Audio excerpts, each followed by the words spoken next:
I'm doing. Hold on, 1 second, please. Let me put this thing to active. Yeah, there we go. How you doing, bud? Yeah, I'm doing good. Good to see You look sharp, by the way. You look sharp. Thank you. Appreciate it. Wondering just your initial impressions of Illinois. Minnesota a week ago ran the ball really well against them. You feel like that could be an opportunity for you guys to maybe have some success on the ground?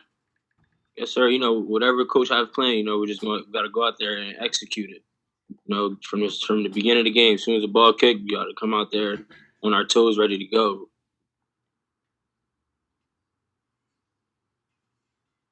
Chris Eisman with Gannett. Isaiah, the second half that you guys had against Ohio State the other day, what can you take away from that, and how can you kind of build on that, starting with Illinois and then going forward? We just gotta come out on top from the beginning like that, and bring the energy and make sure everyone is following that energy, not leaving any heads on the bench, lone faces, I should say. You don't want to see guys hanging their heads when in the first half. You just want to make sure everybody stayed up and, came out during that second half. We had to make sure guys' faces were, the energy was there. And so, if you bring that energy, then you know that your brother loves you to the right and your left of you. And that showed when we go out there and work hard for each other on that second half game. Go to Richie Schneiderite with Rivals. Hey, Isaiah. Over the first 3 games of the season, it seems like the running game's been struggling a little bit. What do you think the biggest reason for that is, and what do you think you could do to fix that? I'm not really worried about it. I'm just trying to focus on my job more as the week comes. And whatever coach has planned, I'm just trying to go out there and execute it and try to build everyone every week. We're going to go out there and try to get better and better. This is all Big Ten games, so this is what we've been working for, and so we coming for prepared. We just got to keep preparing every week, trying to get out there early to an early start. Appreciate it, man. James Crash, NJ.com. Hey, Isaiah, Coach Shiano mentioned yesterday that they're very disruptive, their Illinois defense, and taking the ball away. I think they're second in the conference in forced fumbles. What have you kind of seen on film about the way they kind of attack the ball and strip it? They're good defense. They like to get to the ball. So main thing for us is the ball is a program. So we just got to protect the ball and go out there and keep chopping. Every down, anytime we get the opportunity, make sure we protect that ball and fall forward. Next question from Patrick Mulranen with the Press of Atlantic City. Hi, Isaiah. How are you doing? Good. Good. My question for you is, this is, I think, the only second time Rutgers is favored in a Big Ten game since they joined the league. So really, what is the vibe right now around the team, you and your teammates, and going into the game on Saturday, what's the mindset going to be, and how are you going to keep the hopes up to win this game and get Rutgers back like 500? Yes, I feel like we have the same mindset. It's a 1-game season every week, so we just got to keep preparing for that one game. And whatever coach has planned for us, we just got to go out there and execute our jobs and make sure we're on top. Cool, thank you. Yes, sir. Bobby Darren, 24/7. Pop, you were one of the guys last year who never wavered when it came to that transfer portal, when Ash left and everything.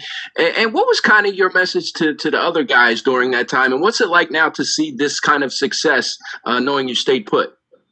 It was building the program. I stayed in a high school. Well, my high school was kind of similar to saying we weren't so good, but we built the thing from scratch, and we just kept going and trusting in the coach and trusting in the process.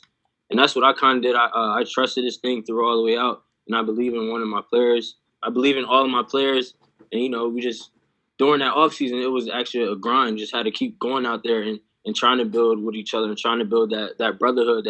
So we're like this, and we don't want to be any loose fingers. You don't want to have no cracks in it. So that's what something that stood out to me between this season so far, that we're building more like this, and we're not like allowing as much cracks to get in.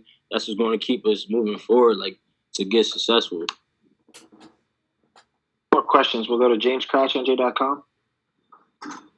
Isaiah, I've noticed that a lot of the runs you guys have had the past few weeks have been kind of going to the outside. Is that by design, or do you guys need to get more north-south in the weeks to come?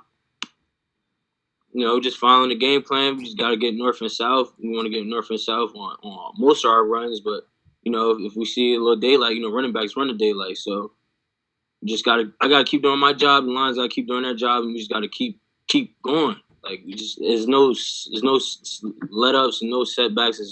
Just because we're favored doesn't mean we're gonna allow everyone to be in here like, oh, we're confident we're going. No, we just gotta do our job day by day this week, so we can come out 1-0 this week. Question from Keith Sargent, NJ.com.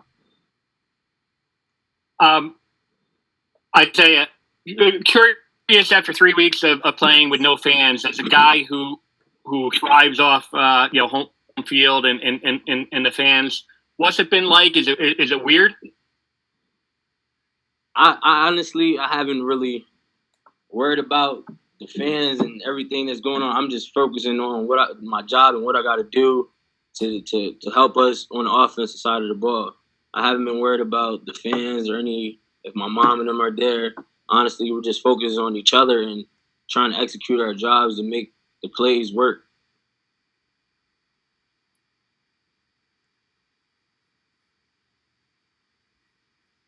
I was on mute. Thank you, Isaiah. I appreciate the time. For sure.